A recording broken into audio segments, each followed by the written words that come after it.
میں نے سبری سنی اور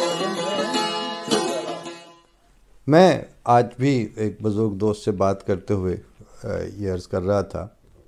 کہ وہاں پاکستان میں دانشوروں کو میں نے اکثر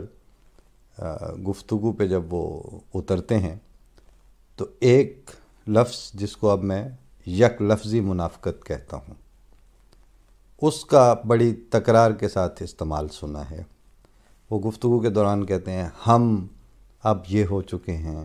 ہم نے اپنی تاریخ مسخ کر دی، ہم نے یہ کر دیا، ہم نے وہ کر دیا،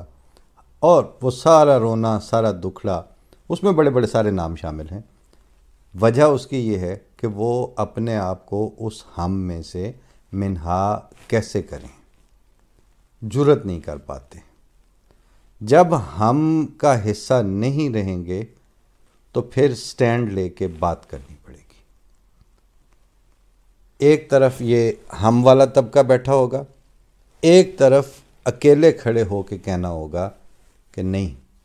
اور ایسا وہاں پاکستان ہوتے ہوئے 4-6 سیمینارز میں ہوا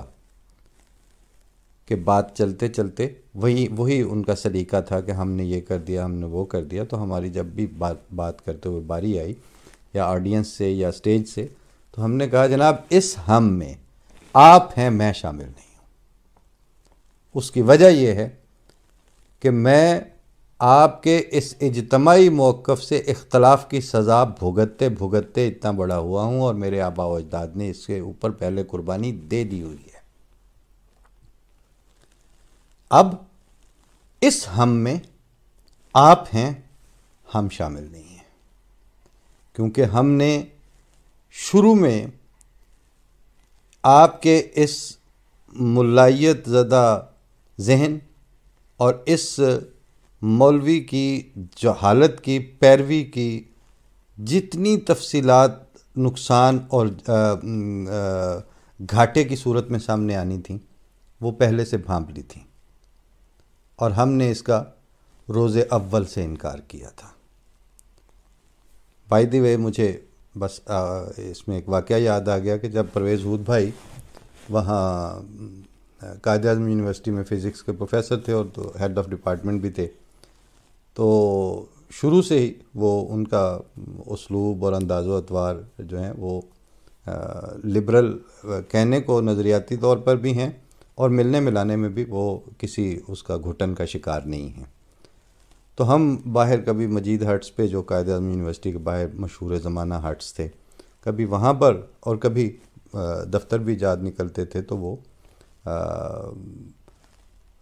رکھائی سے نہیں ملتے تھے، بات سنتے تھے، بات کرتے تھے، گفتگو ہوتی تھی، کبھی ہنس بھی لیتے تھے، اور سوچنے کا اور بولنے کا جو ایک ان کا پروفائل تھا وہ آج ڈیولپ نہیں ہوا موجودہ ویڈیوز سے، وہ بہت عرصے سے ہے۔ تو ایک دن میرے تعارف کا بھی پتہ تھا، اوریجنز کو بھی جانتے تھے، سارا اس میں میرے نقطۂ نظر سے بھی واقفیت تھی۔ تو ایک دن ایک سوال انہوں نے بڑا دلچسپ طریقے سے اٹھایا۔ کہتے ہیں کہ یہ بتائیں کہ آپ جب میرے ساتھ ملتے ہیں اور جس طرح کے گفتگو میں ایک احترام محبت جتاتے ہیں، تو یہ اپنے عقیدے سے کوئی یکونہ منافقت نہیں ہے اس میں آپ کے خیال میں؟ میں نے کہا جی بالکل نہیں۔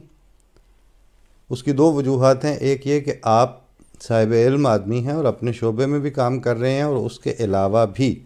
یعنی سائنس کو بھی پروموٹ کرنے میں اپنا کردار ادا کر ہی رہے ہیں، وہ آپ کا پروفیشن ہے، سائنٹیفک تھاٹ کے لیے بھی محنت کر رہے ہیں۔ تو صاحب علم آدمی کی عزت کرنی چاہیے، قدر کرنی چاہیے۔ لیکن اس کے علاوہ بھی ایک میرے پاس ریزن ہے، وہ یہ کہ جس حوالے سے آپ فرما رہے ہیں کہ ابھی آپ گویا ریلیجن یا تھیولوجی کے اس طرح حق میں نہیں ہیں، تو میں سبسکرائب کرتا ہوں، میں صاحب عقیدہ ہوں، میں ایمان رکھتا ہوں دین پر اور بانیان مذاہب پر اور ہستی باری تعالیٰ پر۔ ایمان کی حد تک جتنا مجھے نصیب ہے میں مانتا ہوں کہ یہ سب کچھ درست ہے اور یہ برحق ہے اور یہ ہے سب کچھ۔ تو آپ بظاہر اس طرح سے میری ڈیٹیلز میں آپ نہیں مانتے، تو پھر میرا اور آپ کا اس یگانگت کے ساتھ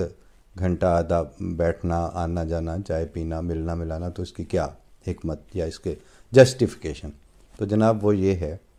کہ میں نے کہا ہمارے استاد جو ہیں بزرگ چودھری محمد علی صاحب مرحوم، انہوں نے ایک دفعہ گفتگو میں یہ کہا تھا کہ اے جڑے چرچ دے خدا دا انکار کیتا ہے یورپ نے، کائنات کے خدا کا انکار تو نہیں کیا۔ تو جو چرچ اور مولوی کا خدا ہے اس کا تو ہر شریف آدمی کو انکار کرنا چاہیے، کیونکہ جو تصور اس زمانے کا کلرجی پیش کر رہا تھا، جو چرچ جس طرح کے خدا اور جس طرح کے مذہب کو پیش کر کے تو اس نے مذہب کو مذاق بنا دیا تھا، وہی حرکت اس زمانے میں میوزیکل چیئر والا سلسلہ ہے نا، کہ وہ یورپ ایک طرف سے اس دائرے سے باہر نکل گیا اور ہم دوسرے دائرے سے، یعنی اہل پاکستان بطور خاص دوسری طرف سے اس میں گھس گئے۔ تو جب وہ اس میں گئے ہیں تو انہوں نے وہی مکھی پہ مکھی ماری ہے۔ جس طرح یورپ کی عام فطرت انسانی نے دھتکار دیا تھا چرچ اور کلرجی کے تصور مذہب کو اور اس کے تعارف کروائے گئے خدا کو، اسی طرح ملا کے متعارف کروائے گئے خدا جو ہے وہ تو انبیاء کے تعارف کروائے گئے مذہب اور خدا سے مختلف ہے، تو فطرت انسانی اسے بھی قبول نہیں کرے گی۔ تو میں نے عرض کیا کہ جناب آپ جس وقت فرنٹ لائنر ہیں اور آپ اس کا انکار ملائیت کا کر رہے ہیں، تو اس کا مطلب ہے کہ وہ جھوٹا خدا، وہ جھوٹا تصور مذہب جس کا آج یہ ملا نمائندہ ہے، آپ اپنی انرجی اس فیک آدمی کے دفاع اور اس کی رد تردید اور اس کے کلا کما کے لیے ضائع کر رہے ہیں، خرچ کر رہے ہیں۔ تو آپ حقیقی خدا اور حقیقی بانیان مذاہب اور در حقیقت مذہب جو ہے اس کا رستہ صاف کرنے میں اپنی پوری محنت خرچ کر رہے ہیں۔ تو میں آپ کی عزت کرتا ہوں اس لحاظ سے کہ آپ رستہ صاف کر رہے ہیں کہ بات کو فطرت انسانی یا آنے والی جو نسلیں ہیں وہ اس کی جہالت کو تو آج آپ نے دھتکار دیا، تو ان کے لیے آسان ہوگا کہ وہ سیدھا سیدھا خدا اور خدا کے رسولوں کو پہچان بھی سکیں اور ان پہ ایمان بھی لا سکیں۔ عمر جلیل کے افسانے کے ساتھ اور پھر اس کے بعد ان کی شخصیت کے ساتھ پاکستان میں کٹھ ملائیت کی طرف سے جو بدسلوکی اور بد کلامی کی گئی ہے، جس کے اوپر وسعت اللہ خان صاحب نے یہ کالم تحریر فرمایا ہے، یہ اب اس کلائمیکس کی طرف آخری جستے ہیں یا اس جہالت کے جو تابوت ہیں اس میں تقریباً آخری کیلیں ہیں، ہتھوڑیاں پکڑ کے صاحبان نظر کھڑے ہیں۔ جلد ہی یہ درگور ہونے والا ہے، اس کو اب